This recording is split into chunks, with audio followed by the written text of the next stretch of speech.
Good morning, everyone. This is a meeting on April 8th, 2021 at 9 o'clock in the morning. And this is a joint meeting between the Senate Agriculture Committee and the House Agriculture and Forestry Committees. And we are going to be talking about the Vermont Technical College, which we know is so important to agriculture, and the revisioned Agriculture and Food Systems program. So we have a number of wonderful guests today. And our first witness is Pat Moulton, who is the president of VTC. Pat, why don't you introduce yourself and tell us what's going on? We're really interested to hear. Great. Well, first of all, thank you so much, Representative Partridge and Senator Starr and committee members for agreeing to meet with us in a joint session today. It's very much appreciated. We know your time is valuable, so we appreciate you taking the time to hear us. And with me today are some names hopefully many of you know, including Ellen Kaler, who is the Executive Director of the Vermont Sustainable Jobs Fund, and her organization is the author of the latest plan regarding farm to plate, upon which we are building in terms of information. Also with us is Regina Beidler and Louise Calderwood. These are ladies who are co-chairing a completely voluntary effort for us here at Vermont Tech, with Ellen providing expertise and facilitation and knowledge. And these ladies have been working for 9 months with a group of 40 volunteers, you'll hear more about in a minute, to really look at how can we revision the Agriculture and Food Systems program here at Vermont Tech. We've been seeing declining enrollment in our dairy programs. We know there's a changing in structure of agriculture and not just dairy, but other aspects of agriculture in Vermont. And so we've spent the last 9 months really trying to vision what is the niche for Vermont Tech? What is the niche that's going to help educate the next century of farm and ag-related and food service employees and managers in the state? So that's the effort. We have a PowerPoint we'd like to run through with you today, which Regina will kick off for us here in a minute. Between Regina and Louise, you'll dive into some of these details. We hope to have about a 25-minute to half-hour presentation, then open it up for questions. And if that's okay with you, Representative Partridge and Senator Starr, we'll take right off. Yep, sounds good. Perfect. Okay, and I believe, Regina, you have got ability to screen share. So, Regina, I've not done you justice in terms of your work with Organic Valley, and I apologize for that. And Louise, your work. So go ahead and give yourself another brief introduction if you'd like. Thank you so much. I'll just introduce myself for a moment and then pass to Louise, who I'm sure is well known to many of you as well. My husband Brent and I live in Randolph Center. For many years, we were organic dairy producers for Organic Valley, and now I work for Organic Valley as their member program specialist, working around education content from our cooperative. And I've been the co-chair in this process with Louise, which has been a pleasure. So Louise, do you want to say hello as well? And whoops, I'm not. I'm basically Carrie Vermont. I'm the maple syrup producer there. You folks have also seen me in front of your committee as my role of the Director of Regulatory Affairs for the American Louise, We've got a lot of background noise when you're speaking. Yeah. I don't know if there's. Okay, I'll take care of that when we get live for the presentation. Let's just go ahead and roll in, and I'll take care of it. Okay, great. Thanks, Louise. All right, I'm going to go ahead and share my screen. As Pat said, we're going to start by having just a presentation to walk you through some of the pieces of what we've been working on. And just a moment, I've got to find the piece I'm looking for.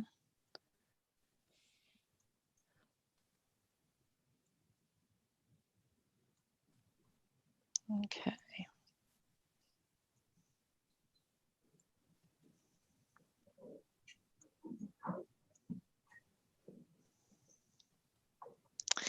So this morning, what we're going to be walking you through is a bit about why we are doing the work that we're doing at Vermont Technical College and the process that Pat was describing, a bit of our process to date and how we've gotten to where we are, some final recommendations that have come out of this process, some identified interim steps, some suggestions of how you could possibly help, and also at that point then opening it back up for your questions and comments, which we really look forward to.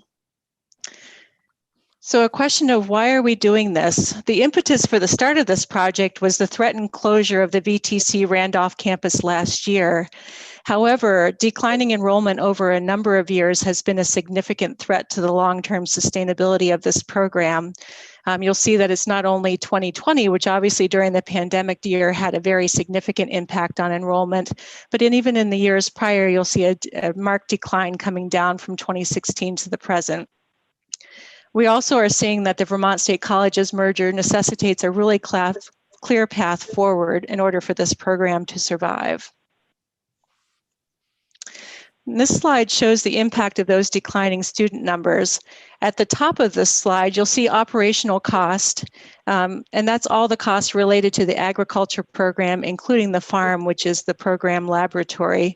So the low number of students at this point, which are 27,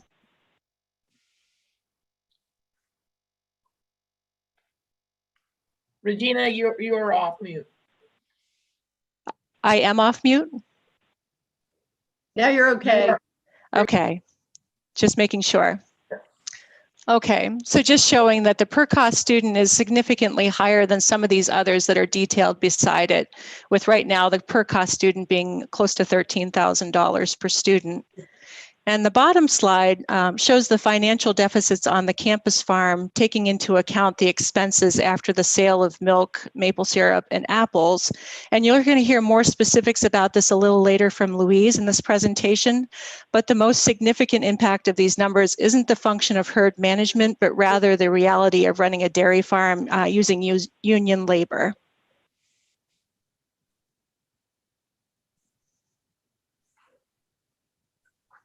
I'm sorry, my slides are not, okay, there we go.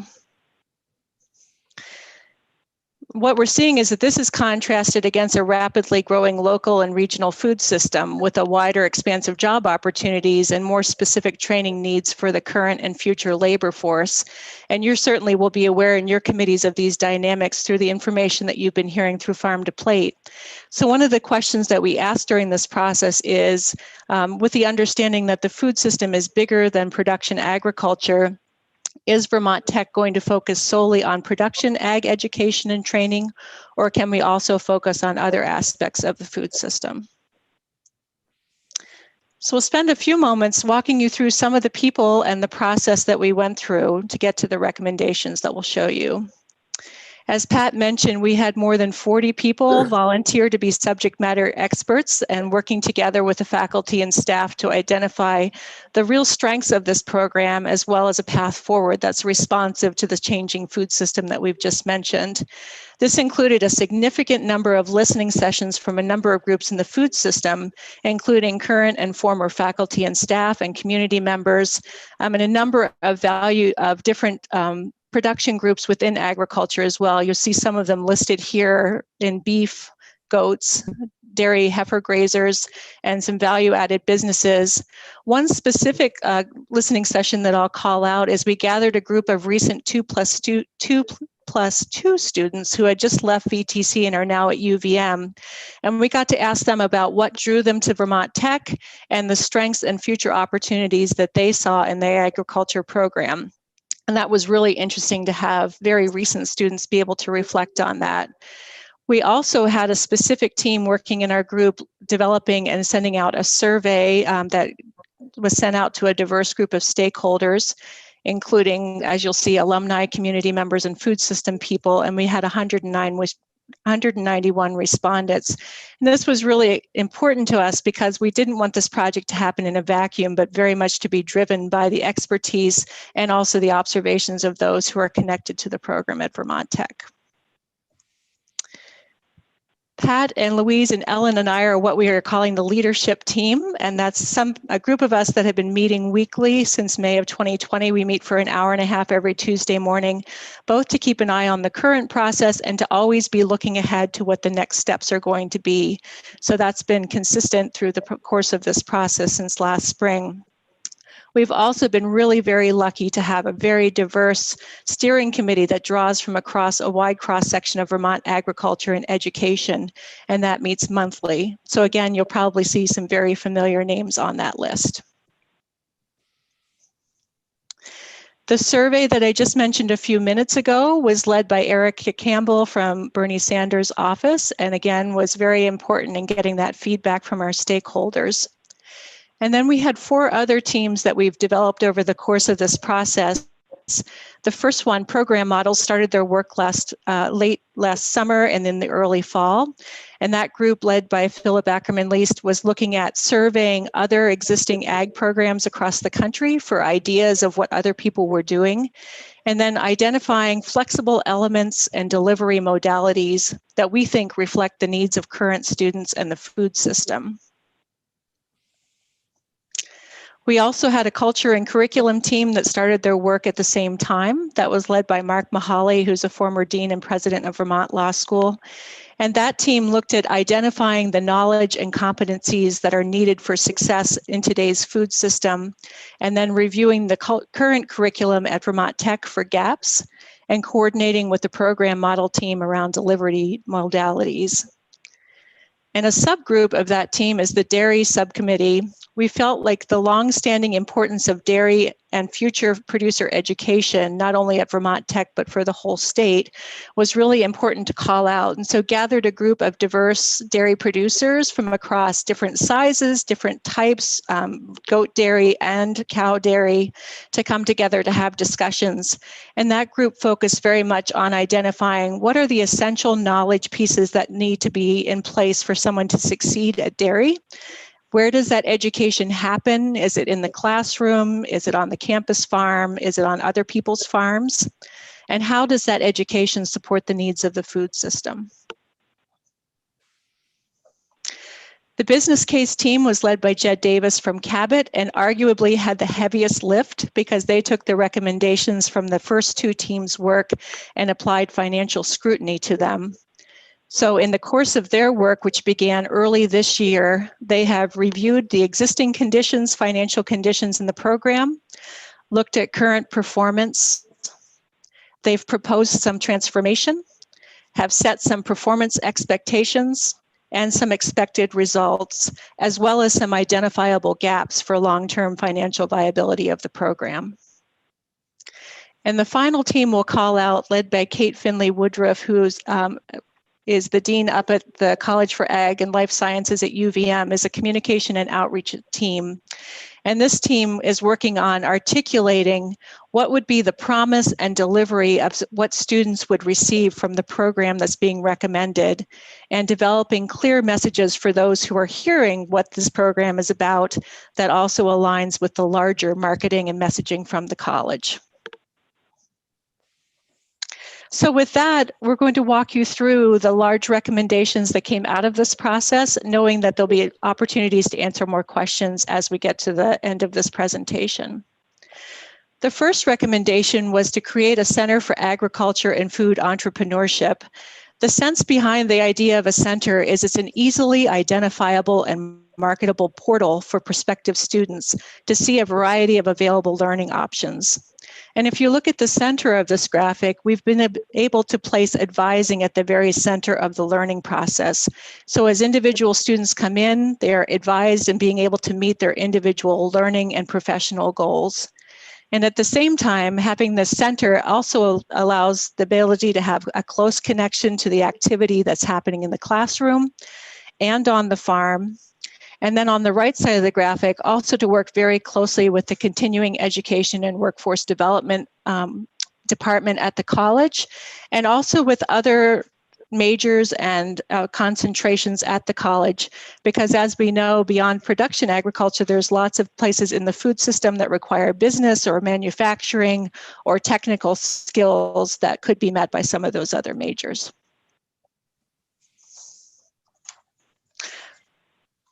We also felt like the center, I'll add one more piece to that before moving on, and would be able to strategically market, implement and assess and continually enhance a suite of programs. So the one thing that we heard very clearly was it would be really nice to have a champion who would be connected to that center, who could really be a clear communicator and a representative for what's being offered in the program.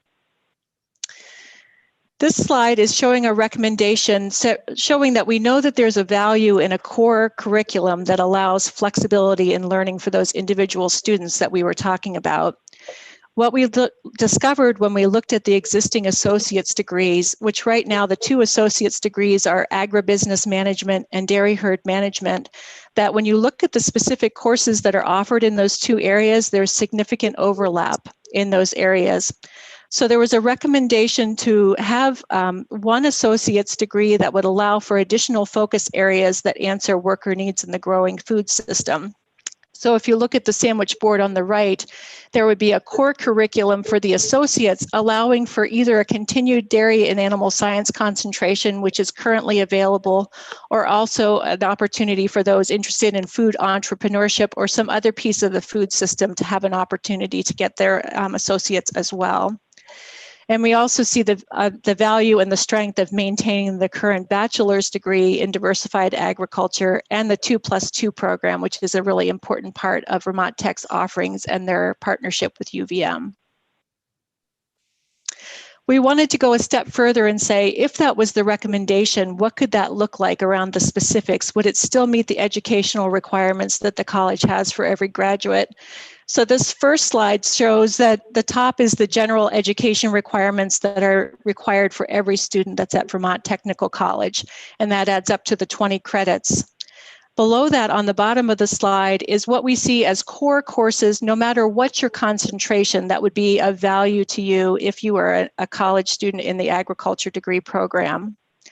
And I'll point out the next to the last bullet in that bottom box is internships, and we'll talk about that more specifically in a couple of slides. But again, these are courses we think would be beneficial to everyone. Then there would be the opportunity to go into one of these two concentrations. And this is meant as really an example or a proposal. This is certainly nothing that's set in stone, but just showing a way, again, that the needs of those particular students, depending on their concentration, could be met, and at the same time meet the graduation requirements that are in place for Vermont Technical College. And of course, something that we don't want to forget is that the existing program and curriculum in particular is really very strong. So we're not looking at significant changes in the types of courses that will be offered, that there's already a lot of these pieces that we've identified that are already in the curriculum. So it'd just be a matter of looking at how those courses are offered and what they would be able to offer students and what their goals would be. And again, I'll just mention including the 2+2 program, which is very important. We see the opportunity to expand the existing number of students and their learning styles by increasing the type and number of short courses, certificates, and also offering additional online and hybrid learning options. I think the kinds of options that are available is not just something that Vermont Tech is thinking about, but all of education is looking at, particularly after this pandemic year. We also see the opportunity for J-term and summer programs to allow students the chance to learn in areas that aren't covered in the regular curriculum and could also take advantage of the growing season when a lot of agricultural activity happens. We're going to go back to looking at the internship that I mentioned a few minutes ago. Applied education has been a hallmark of Vermont Tech for many, many years. And what we would like to recommend is that this be reinforced by introducing 15 credits of internship experience spread over the 4 semesters of the associate's degree. So the first year would focus on growing basic farm and food production skills with the help of the campus farm, and also resume and interview experience skills. And it's our understanding that this is already an important part of the curriculum that's offered at Vermont Tech. So that would be the focus for the first year. The second year would allow placement of students into internships with a focus on their area of interest, whether that's in production agriculture or in some part of manufacturing or the food system, and would recommend that it include a project of interest that would be beneficial to the student's mentor in the final semester. All of this learning described in these recommendations benefits from a more diverse array of on-farm experiences at the campus farm. And this knowledge, along with the significant annual financial deficits at the farm, have led us to the recommendation of selling the dairy milking herd and substituting in 6 other enterprises, which we've called out in this slide. That would be a beef herd, some custom dairy heifer grazing, the deep bedded hogs, vegetable production, and maintaining the current maple and apple orchard.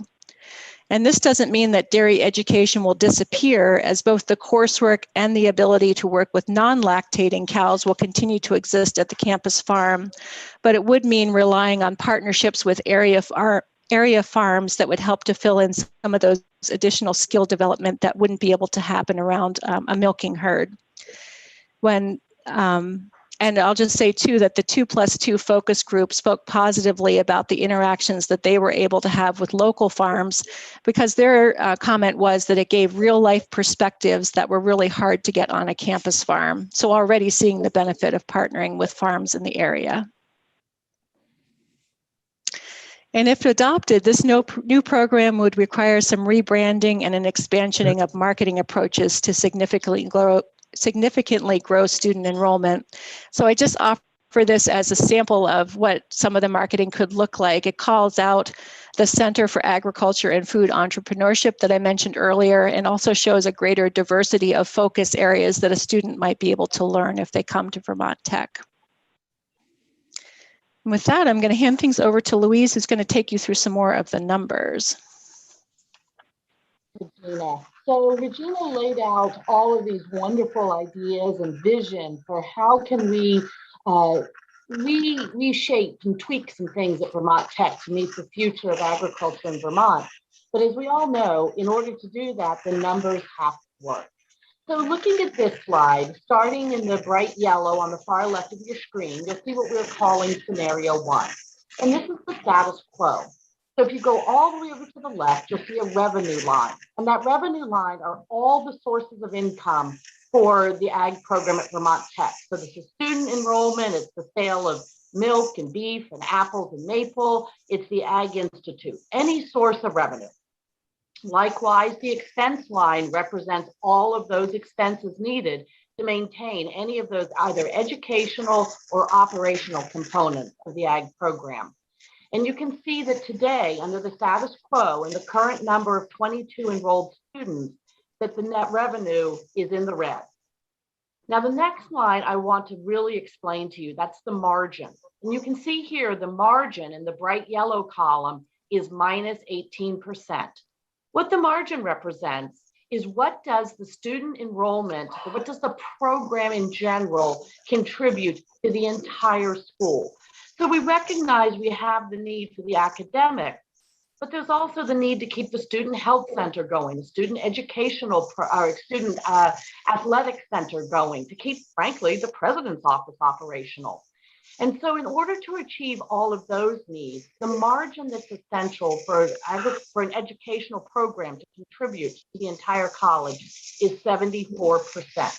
So if you look at the margin line and move across each of those scenarios, you'll see that we have maintained a 74% margin for each of the scenarios that we are suggesting. So the next column in the bright orange shows the break even. That basically says if we were to keep the dairy herd, we were to keep the existing number of faculty and staff, how many students would be needed to take this from a minus 18% to a 74% margin? And you can see it would require growing the student number from the current 22 students to 135 students. So then and quite frankly, the fact that there's 22 students there and we have the dropping enrollment really speaks to the need for some changes. Well, and yes, Louise, just one thing. Oops. The expense line does increase with 135 students to reflect the additional faculty needed to teach those 135 students. Thank you, Okay. Pat. Yeah, that is a good point, is that there's the additional revenue from the students, but we're maintaining the same student to faculty ratio to bring that faculty number up. So then we looked at a couple of different scenarios. We said, well, what happens if we revise the enterprises as Regina had suggested, but we didn't create the center? What would be needed then? What would be the break even in that case? Well, in that case, student enrollment would need to grow to 77 students to maintain the 74% margin. And that seemed like a difficult piece, that if we're going to revise the enterprises and really need to grow the student enrollment, it seemed to us on the business case team that it was really essential to go ahead and create the center. Remember, the center is going to support those internships, the opportunity for students to have employment opportunities on farms that really reflect their choice of future enrollment, their future employment. Throughout the 2+2 interviews, throughout all of the case studies that we've done, we've heard how important those internships are to the students. So scenario 3 includes the center. It includes a staff person for the center and marketing for the center. And you can see that for scenario 3, to maintain that 74% margin, it does require 125 students. If you can go ahead and move to the next slide for me, Regina. Just to give you an idea of what the new enterprises will look like from a financial perspective, we considered a feeder beef operation, as Regina mentioned, the grazing, contract raised dairy heifers, feeder pigs, potatoes, maple in the orchard. And you can see that when we look at these enterprises, including the labor needed to run the enterprises, this indeed still has an $86,000 draw at the bottom right-hand corner of your screen, that number in the bright yellow block. So this is essentially the cost of maintaining this lab for the campus, recognizing that through the dairy sub-team, it became very clear to us that there is the need for students to gain some key skills on campus, and that these skills are essential for them as they move on into their internship opportunities in their second year at the college. But this bright yellow box of minus 86,000 is in direct contrast to the current cost, which is about a $250,000 loss per year for the current dairy, maple, and orchard at the college. So what are some of the challenges? Well, in the big picture, we've got to focus on teaching out the current students and the current majors, but we've got the place to do that. The mechanisms are in place within the academic leadership at the college to address that. And we also know that we need to focus on fundraising. We've got some heavy lifting to do here, and we recognize not only is there the fundraising, but at every step along the way, we need to be ready to make some decisions. Is this idea, is this proposal that's being rolled out truly going to meet the required steady state of a return of 74% margin of enrollment from students who find the value to this, and for meeting the future needs of Vermont agriculture? So what are some of the interim steps that we'll need to go through to reach this steady state? Well, we've got some short-term pieces that we need to look towards. For the next year, we're proposing of hiring some short-term, independent, part-time contractors. And this is to bring some additional staffing capacity. This capacity will focus on signing up farms and food systems. Those are for the semesters of off-campus internship learning, and also for additional hands-on opportunity for students who have interest beyond the 6 production mechanisms that we're suggesting for on-campus. These contractors would also assist with the existing continuing education workforce development offerings to help increase the number of short courses, enrollment in those courses, and very importantly, assuming that funding is recognized and available, would be to set up a meat cutting lab and a program. We know that there's job opportunities for this, and this would bring some additional capacity to campus to help with that. These contractors would assist Molly Willard with the short course development. They would assist Dr. Crow, the current VTC faculty member, in providing feedback as she moves to rework the curriculum and move it through the internal VTC process.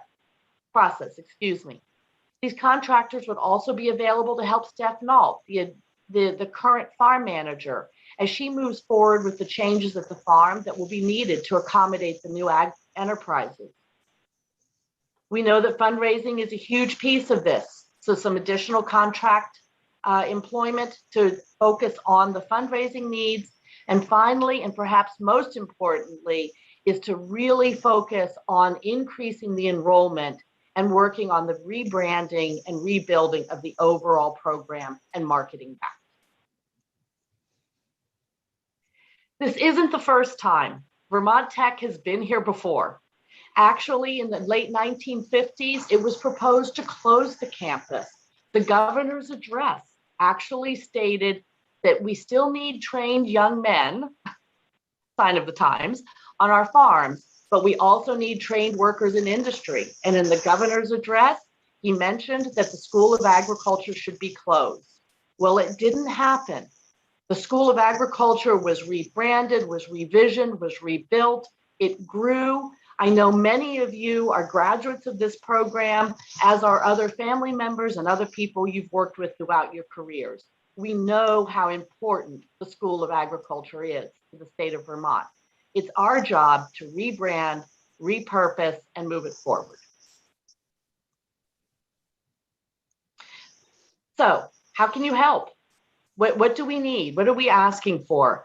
Frankly, we're asking for you to advocate for this program's transformation overall, and that includes funding for the meat lab. It also means that recognizing that in any workforce-related bills, Vermont Tech plays a key role in workforce development. Continued support for the overall transformation within the state college system is essential. We know you folks have been focused on this, and we really appreciate that. And then the fact that you're engaged and active throughout your communities, that you know families who have juniors and seniors in high school that are considering their future employment, their future education, make certain to encourage Vermont Tech and enrollment at Vermont Tech. And then finally, if you have any questions after our question and answer period today, any of the four of us are more than willing to take those answers. And here we say, go ahead and email, but obviously phone calls work as well. Just really feel comfortable to reach out for us for any additional ideas you have, for any additional questions you have after today's presentation. So there we are. At this point, we're ready to open it up for discussion and take your questions. Well, thank you all for a really clear, concise presentation. Really appreciate that. And committees, I'm wondering if you have any questions. Vicky, go ahead. Oh dear, I'm sorry to start us off, but I really get excited hearing about all this innovation. That's wonderful. Thank you so much, all of you. My question is, and Louise went at the end of the presentation, you said seniors and juniors reaching out. What about folks in their 30s, 40s? They're like, yeah, I really want to get into this new area. How do we help them? You know, if they're living at home, they have a family, they have an hour commute or more. Will there be online things available, or how are you innovating in that area for that kind of age group? Anyone older than, you know, let's say 25, 30, 40, that kind of thing.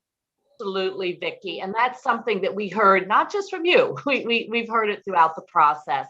And so in all of the narrative that we are developing for this, we are realizing that for folks who might want to change their careers, or even people who realize that they're already in business, but they need some additional education, there will be opportunities for that. And those will be provided in a number of ways, certainly through the short courses, but then also as we're all learning, our hybrid methods of education will be adapted and available there as well. So we view the education here as not just the traditional age, but people of any age who recognize the value of education through Vermont Tech. And Pat, my suspicion is that this past year you've learned a lot about that. Is that true? Yeah, I mean, I was just going to add that if there's a silver lining in COVID, it's that a lot of our faculty have come to recognize that the remote learning is an option, and we can do it, and we can do it well. We're doing it better this year than we did it last spring. We're doing it better this spring, et cetera. And it is part of the entire transformation for Vermont Tech, is to focus at continuing to provide a traditional residential experience, but opening up to more remote delivery, options for low residency, where students might come to campus a weekend, a week, whatever the case might be, so that our programming can get opened up to those working adults, the non-traditional student who cannot drop everything for 2 years or a year to come to campus and go to school. I mean, we're arguably a little bit behind the curve in that with some of our sisters even in the Vermont State College systems, but that's because in part of our intense applied hands-on aspect. So we need that lecture lab sequence, but there's lots of different ways to do that. But I think your point is right on, Representative Strong. And I think a lot of, well, young people, a lot younger than I, 20, 30s, 40 somethings, or start thinking, I want to get into this field. I want to get into the food system, adding, growing crops, et cetera, value added, and we need to provide those opportunities. So absolutely, that's an element of the programming going forward. That's wonderful. Thank you. Bobby, go ahead. You're muted, Bobby. And probably I should have stayed that way, but anyways, thank you for your work you put in regards to this. But I sort of have some serious problems with your end plan, and I don't know how much research you did in the dairy industry, but we retain right now, we're retaining well over 50% of our milk right here in Vermont to be used here making cheeses, ice creams, yogurts, fluid milk.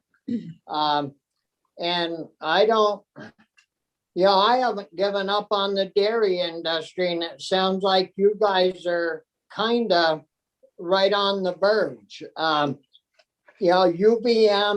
UVM sold their cows, basically. They gave them away, and they've got the cream program left, but that's out-of-state students for the most part that take up the cream program and utilize their $2 or $3 million barn that they've got. But your problem is lack of students and low pricing in milk. So how much effort did you put into trying to raise the price of milk and trying to raise your enrollment numbers by working with our high schools to try to get more students coming to VTC? So those are two big questions. And the other thing, if we lose the dairy industry, it isn't just the dairy industry that we lose. We lose all the infrastructure because Brian Carpenter isn't going to keep a bunch of tractors around to plow 2 or 3 acres of ground to plant carrots or potatoes or whatever in. And so then we're going to lose, unless we want to truck the milk in from New York, which I guess we don't mind doing, but we're going to lose our ice cream business, our cheese business, and yogurt business. So I think we've got an awful lot that we're going to lose to, the couple $100,000 that you lose a year is a small price to pay for what we could lose if we lose the whole dairy industry. And at the rate we're going, that's the way it's going to end up. Well, thank you for that. And first of all, I would apologize if in any way we felt, if we represented in a way that made it seem as if we were giving up as on the dairy industry. And, as somebody who has been a dairy farmer for many years, Louise also, that's something that we were taking very, very seriously. So I will say that if you look at the curriculum, there's still going to be a very strong dairy program. An interesting conversation that happened in that dairy subgroup that we mentioned is they identified what are the essential skills and knowledge that you need to have in order to be a successful dairy producer. And then where do we learn those skills? And so if you look at the enterprises that we're suggesting take the place of the milking herd at VTC, there would still be the opportunity to learn a lot of those kinds of dairy or bovine handling and management skills, except for milking. And that's the piece that when we talked with that subgroup, they said that's the piece that you can learn from other farmers or you can learn in other settings. But the base knowledge of what you need to be a producer or a dairy producer successfully would still come very strongly through the program. And the other thing I'll just put in as editorially a little bit is my husband was an adjunct for 3 of the last 5 years at the ag program at VTC. So we had a lot of chances to not only interact with students in the classroom, but have them down to our farm for conversations. And what we're seeing in a lot of the traditional Vermont farms is farms that already have a number of family members relying on the dairy milk check to pay their salaries, not necessarily always a place for that next student to come back to the farm, even if they wish to. So there was a lot of conversations with that group about if we have to bring in some diversified income streams, what would it be like if we had a few beef animals? What would it be like if we had a flower enterprise? What would it be like if we did something else that would add to the income stream that might add to the sustainability of some of these dairy operations in the state who can't absorb all of the family members who want to come back? So I would offer that just as a perspective that we're not at all giving up on dairy, that we see the importance to the state, but also see the ability to draw in a more diverse group of students if we offer additional ways that people can interact with the program and the food system. I would just also add.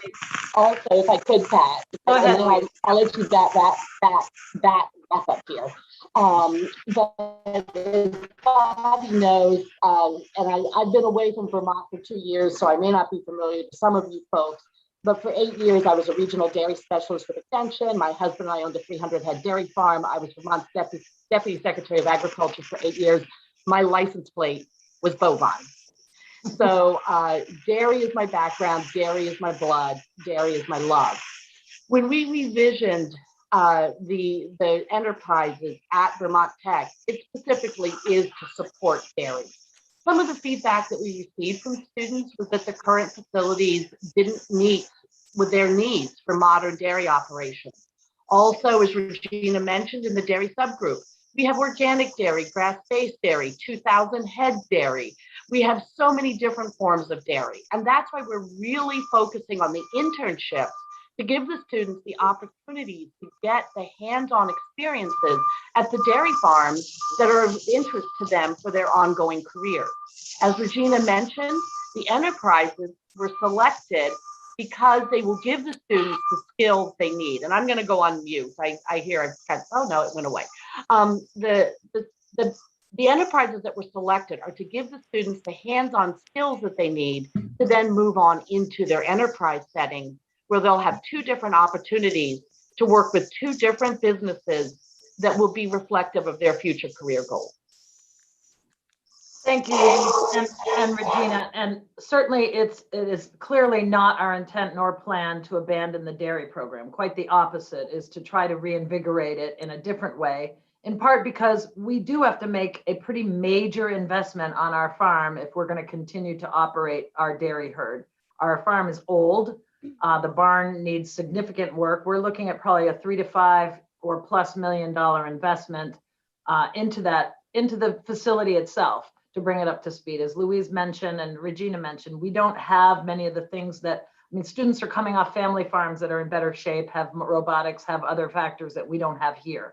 So we need to make that investment if we're going to maintain the milking herd. Second is exactly to Louise's and Regina's point, is getting that experience of other farms through internship opportunities is so that they have the exposure that they won't get here. And to your question about working with high schools, absolutely, we've been doing that forever, and trying to build pathways from career centers from high schools. You know, there are fewer family farms in Vermont, and family farm students have been our bread and butter. And the bread and butter pool is shrinking. It's the demographic challenge we're all dealing with. So how can we add that diversity that's going to attract folks potentially from out of state, continue to attract our dairy farm families, continue to attract others that want to go into dairy agriculture, but also provide a more diversified experience. And you know, I'm hearing you on the $200,000, but it's a lot to lose when you're trying to sustain facilities, labs, scholarships, and everything. And you know, I won't add, but we don't get a lot of support from the state. This program is not subsidized by the state. We just can't afford to continue to operate programs that are losing this much money. So that the intent is to pivot to something that's going to be more financially sustainable and attractive to students, but not right. to lose the dairy. Right. Okay, Bobby, do you have a follow-up? I have 3 hands up, so we have about 15 minutes left. I want to make sure we get everybody in.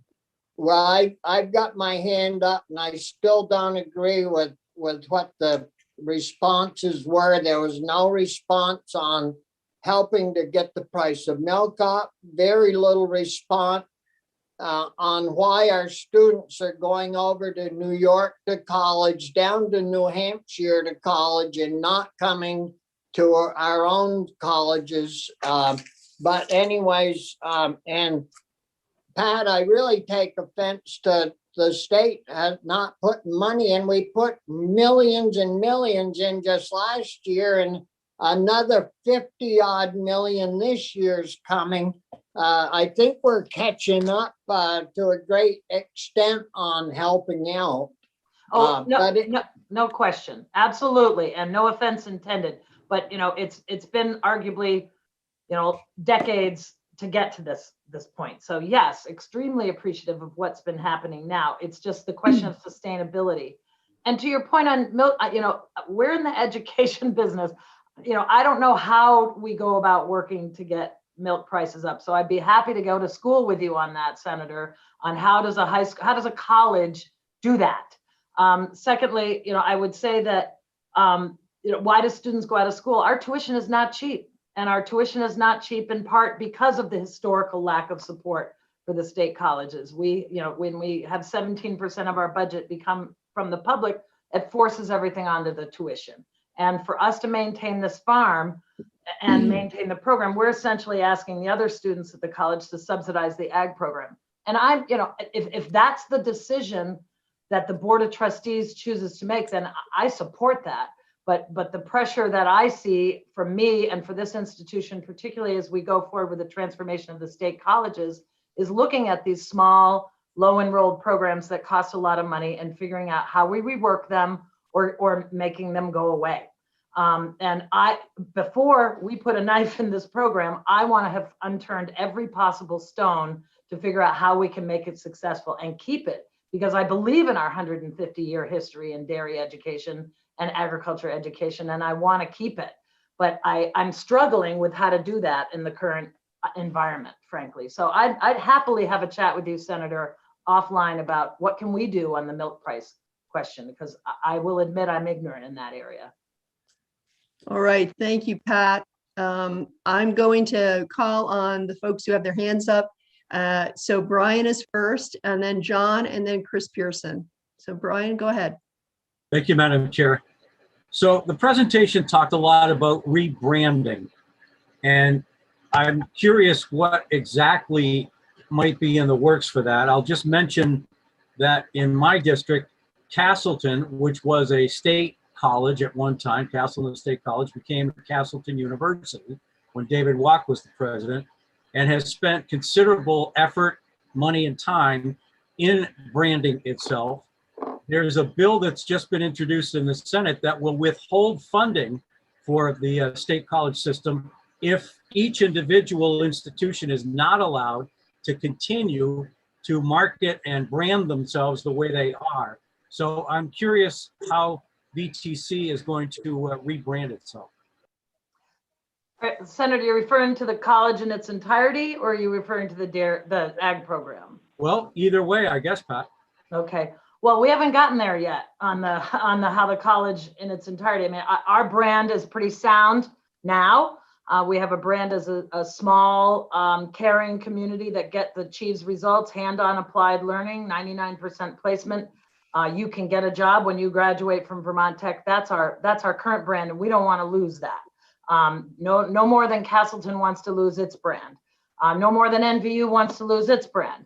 So, we're trying to figure out how in this new university setting do we maintain those pieces that are critical to each individual campus, yet put a value proposition out there that's going to attract and maintain our current student enrollment and attract new ones. To the ag program, we have had a communications team that's been working on it, and I would defer to either Louise or Regina on that, but They too, I mean, the cafe concept, the Center for Agriculture and Food Entrepreneurship, really focused on entrepreneurship, focused on ag systems, focused on food systems, is really the direction we're headed in.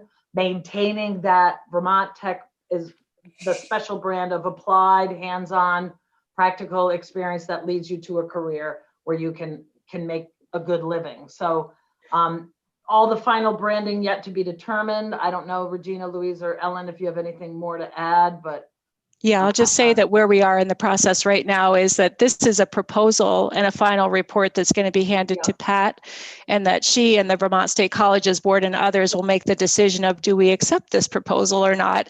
If it does, I think the intention of branding for a new program would be to show we still have this dairy program, but we're also making a much wider doorway that if you're interested in working in the food system in any way, there's going to be a way for you to come and get the education you need from Vermont Tech, whether through the associates or through short courses or other offerings that are going to be responsive to the food system as a whole. Thank you. All right, John, you're up, and then Chris. Thank you, Carolyn, and thank you, Team VTC, for your great presentation. During your presentation, it made me reach for, of course, Ellen's big book here, and look through that. And I was just curious if there were discussions about, when you look at that book and you look at however many product briefs there are, how you would pick things like deep bedded hogs. I've never even heard of that expression, as opposed to, say, beer and spirits, or hemp and maybe THC cannabis, agroforestry, some of these other very hot agricultural products, and even more so on the issue side of things, all these things that are coming that I think will be very important, like PES and agritourism, even farm succession and access to BIPOC farmers. I know that's not very sexy if you're 18-year-olds thinking about, I'm going to get a degree in farm succession, but do you see VTC in the future being able to pivot to those sort of hot topics? Because ultimately you're selling yourself and you want to draw, from all over the country, especially from Vermont and Northern New England. But when you look at, what's working at Cornell, what's working in Durham and Orono, and using that to make VTC really the hot college. So I just wondered about your discussions on that. Yeah, I'm really happy to speak to that, John. We address those large issues in two different ways. So I'm going to start with the transition, the being able to pivot, the BIPOC, those sorts of things. So what we started with were subject matter area experts, and we listed every single skill or knowledge base that we thought someone would need to be engaged in any form of agricultural production, processing, or technical services, anything that you needed. We ended up with pages. I believe we had 13 pages of skills that we recognized as essential. And so then we went through the VTC curriculum and said, you know what? The current curriculum is meeting those. And you're absolutely right, John. Trying to convince an 18-year-old that understanding depreciation is really cool is tough. But we realize that VTC, through many mechanisms, does have an opportunity to provide that to the students. We feel that the curriculum not only has the timely technical for today, but is bringing the students those critical thinking and lifelong learning skills, continue to gain those when they get to 30 years old and realize that, what they really wanted to know about was indeed depreciation. On the production side of it, we actually had over 23 different enterprises that we started with for consideration. And they range from actual production straight through to processing. So many really interesting processing opportunities as well. And we ran those through a rubric. And the rubric included, was it essential to teach these skills at an academic setting, at a farm? Is there more than one market access for these products in the case of actual products? Is there more than one buyer in the region? Or is there a robust market? Would learning skills associated with this production enterprise be transferable to other production enterprises? So we ran the 23 enterprises through that rubric, and that's what brought us to the 6 that you see. Now, we did realize that there's some opportunities here that we need to grow towards. You'll see that there's no value-added processing. There's no innovative marketing included in any of these opportunities that we've laid out. And we realized that for the short term, the 3 to 5 years, that frankly, the capacity and the capital to address that probably does not exist. So that also came into our selection, is what are the enterprises that can be addressed largely within the existing infrastructure at Vermont Tech, but will still provide students the essential skills. One that didn't make the list that we looked at every way from Sunday was how to keep dairy cows on the farm. We considered robotic milking, we considered value-added processing. And for the next 3 to 5 years, which is what this plan is looking at, is our next jump, we just couldn't see a way to continue to include that. I'll just add briefly as well that another piece that we see as an opportunity is looking at short courses and some of the institute offerings that are already there. One thing I'll call out as an example is the Dairy Grazing Apprenticeship is a really well-known national program that looks at the next generation of dairy producers. They have 160 people on a list that are offering themselves as apprentices, many who are not being chosen because they have absolutely zero skills in dairy farming. So we're talking with them right now about offering a boot camp in the summer where those potential people could come spend 2 weeks on an operation at the college campus, learning some very basic skills that would make them more marketable and also allow them to test out, is this the life I really want for myself? So I think looking beyond the associates to some of these other peripheral types of offerings that could also meet some of those diverse skills would also be possible. Yeah, and I would just add that to your point, Representative O'Brien, we do a fair amount of that work now through our Ag Institute and more in the short course format that Regina's talking about. We've done brewing, we've done distilling, we've done hemp, we've done cannabis, a myriad. So in terms of can we pivot, the answer is yes. We can continue offer those short courses and see how many of those could have some stackable credential that could lead to certificate or potentially associate degree. But I think as Louise looked at it, it's where do you need that intensive college education? Where do you need to be on a farm or at a facility? And yes, I think it's currently our intent to continue to keep those operations open as capital enables itself for us to capture. Thank you all for that answer. And we just have a few minutes left. I want to make sure that Chris Pearson gets his question or comment in. And Brian, I'm assuming that your hand is still up from before. That is a correct assumption, Madam Chair. I'll lower it now. Yeah, and Carolyn, we could run over a little if you need to get all the questions answered. Sure, absolutely. We don't have anything till 10:15. I just didn't know if you were booked right after this, Bobby. 10:15, so. Okay. 10:15, so we're good. Okay, thanks. Go ahead, Chris. Thank you. Good morning, everybody. This has been a good conversation, and I want to build off of some of the last comments. I'm struck, in the afternoon, I serve in Senate Finance. We've been looking at broadband. I'm deeply interested in weatherization and food systems, sort of what we talk about a lot in the morning in my life. In every instance, workforce is an enormous question mark. And everybody says, well, VTC is going to handle this, right? Now you have a great track record of graduating and earning money, right? That's a selling point. We have a moment in time here where rural life is kind of interesting. And so I want to ask a couple of questions along those lines. What are you doing? Like, what is the New York City outreach plan? In addition to taking care of our kids, I think there is a potential to lure people to rural parts of the country. And then, a lot of people go, certainly I'm more familiar with a 4-year program where I went to UVM. I didn't know what I was going to do when I enrolled. They made you pick a major. That lasted for me a few weeks and it changed. And I feel like VTC is very programmed, like, you want to do this, come in here, we'll send you out here. And young people, I don't think are there. And we have such a broad array of the next decade's worth of workforce issues across, whether it's, stringing fiber optics, electricians, weatherization, all of this stuff, including food systems. So I don't know quite what the question is, but how are you dealing with that? And is there kind of an open gate? Come here if you want to be part of rural life and the workforce. Make a bunch of cash doing meaningful work in the next decade.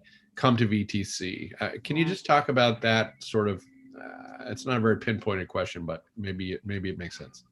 Sure. I mean, we are constantly marketing out of state for that exact reason, Senator, of, come to where it's clean and green. And, there's no secret. I'm a UVM grad, and my first year in my English class, how many of you came here to ski? And everybody but me raised their hand. And so, there's that attraction, as well as our reputation as a clean, healthy, progressive state.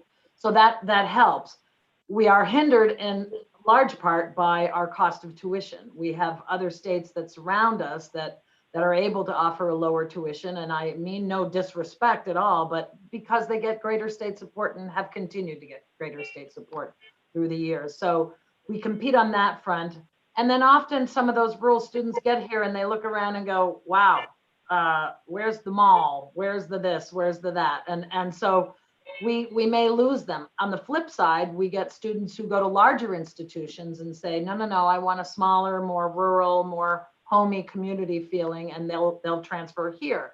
So we do capture them, but there's a lot that goes into whether they end up coming and staying here. But clearly that's the intent. And to your other point around broadband, weatherization, et cetera, and well, let me go back for a minute. I mean, I'm also finding students that come to us, they're looking for a technical college experience. They're not like I was when I went to UVM, where I wasn't sure, thought I'd be a lawyer, who knew? And so I wanted a liberal arts college that could give me some places to go. Students that come here like, yeah, I want to take mechanical engineering. Yes, I want to go into nursing. Having said that, we have a pretty large population of undeclared students that come every year, and we help channel them in their correct direction.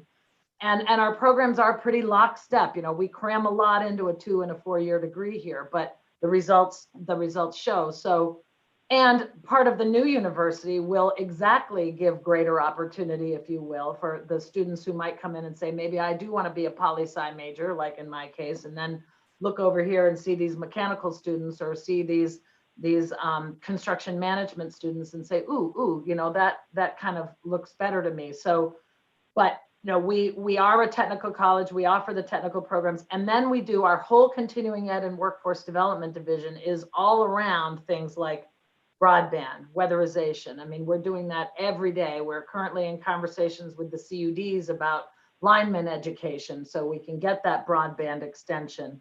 We're constantly working with the CAPS and others on weatherization and other meaningful needs of the day in our workforce, but then also what needs to rise to that degree level. What could be certificate? What can be workshop? What can be certificate? What is associates, bachelor's, masters? And really, I mean, that's what we do. Vermont Tech's history is being responsive to the workforce needs. I mean, we built the engineering program on the interstate highway system.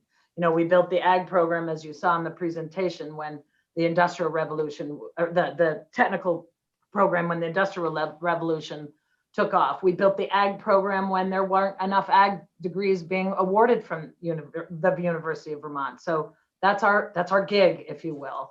And yes, we'd love more out-of-state students because they come and they stay, a lot of them. But we're pretty happy to be educating our Vermonters too, because 78% of those folks stay in Vermont.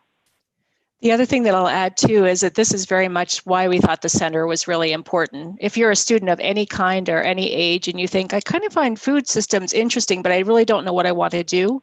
If you come in and you have somebody that meets you at the door to say, what do you find interesting? What do you like to do? What are your strengths? And to have them be able to help you pattern, this is a pathway forward towards some things you might find interesting, that's really a way to draw in all kinds of people who don't have the exact idea of where they're headed. And the other thing I found so so interesting is Ellen shared a story during our process last summer with the pandemic raging and the inability to travel very far. Putney Student Travel made some alternative offerings to their usual international ones that you could send kids from high school age through early adult to. And so they had one for the Vermont food system that Castleton hosted. And Ellen, would you be willing to share what you saw during that experience? Yeah, I was former Governor Peter Shumlin joined the conversation, and they invited me to come down and give a little talk about Vermont and our overall food system and production agriculture, and just answer their questions, because they were going around and having workshops at different area farms in the Rutland area. And, you know, all the kids, there was probably 20, 22 kids. They were all from downstate. They were all from outside New York City, or from New York City itself, Connecticut, Pennsylvania, Philadelphia area. And they all said, we were interested in coming to this program because we really are interested in these issues. And we know that Vermont is a place where that happens. And we were so excited to see all the farms that we would go to see. And they asked really, really good questions. A few of them had been in farm to school programs in their community, in their schools, but most of them didn't have farm to school programs. So this was totally fresh for them. All right, thank you. I don't see any other hands. When I heard you say, and I'll just make this fairly quick because I know we are running out of time. But when I heard you say that you would be selling the dairy herd, it caused me a little agita. And I understand why Senator Starr feels concerned about that. But I also, then when you said that you could do internships on local farms, that made me feel a little bit better. And I'm wondering if you could say what the availability, I mean, I know there's goat farming that's happening, which we know we need more of. Could you say a little bit about how that would work? Sure. And we did meet with a group of farms to ask them, hey, how would this work, to get their input. And we realized there's some hurdles we need to overcome, things as simple as housing and transportation for this. And so that would be part of the contracted position that we're discussing, is to hammer out those details.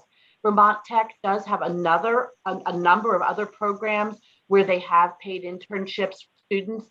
So they have the basic structure in place for this. We just need to dig in and figure out the details for the students for this particular program.